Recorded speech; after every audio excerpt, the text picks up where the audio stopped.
moi je suis taillerman, donc c'est moi qui gère tous les pneumatiques. Donc ça va du montage, en passant ici par les contrôles, les pressions, jusqu'à ce qu'on amène les pneus sur la voiture. Faut être très rigoureux parce qu'il y a plusieurs gommes, faut pas mélanger les types de gommes, faut être très rigoureux sur les pressions. Si on amène un mauvais pneu sur la voiture, forcément c'est une course perdue par exemple. Si on les amène pas à la bonne pression aussi, parce qu'on peut éclater un pneu, le pilote peut directement aller dans le mur, surtout avec les températures comme là on peut avoir à Spa par exemple. Donc c'est vraiment important de faire attention à tout ça, quoi.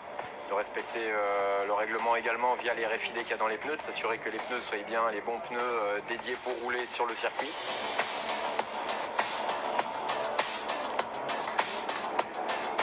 Les pneus, quand tu les appliquais, ils étaient à combien? Le pneu, c'est ce qui fait le contact finalement entre la voiture et la piste. Donc tous les réglages qu'on va faire, c'est pour faire fonctionner ces pneus. Si les pneus ne marchent pas, on peut faire tout ce qu'on veut sur l'aéro, sur les amortisseurs, tout ça.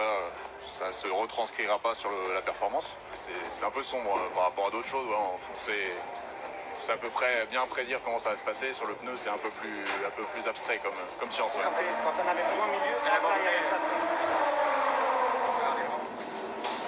À partir du moment que l'ingé me donne le top pour ramener les roues, le but c'est de les amener le plus rapidement possible afin de les mettre sur la voiture et de partir pour qu'ils perdent un minimum de température possible.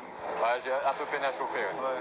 Là il fait vraiment très frais et les pneus donc du coup ils perdent vraiment en température, donc là il faut vraiment aller très rapidement quoi, pour qu'ils perdent un minimum de température. Au départ sur la voiture les pneus ils doivent être à peu près à 90 degrés quoi. Voilà. Donc ça c'est important d'y être. C'est qu'un pneu de course slick comme ça sans température et il ne fonctionne pas. L'usure est un facteur, c'est pas le seul. On peut avoir un pneu qui fonctionne même s'il est usé, on peut avoir des pneus neufs qui ne fonctionnent pas. C'est jouer avec tous ces paramètres qui vont faire que la voiture fonctionne à la fin. it's much better.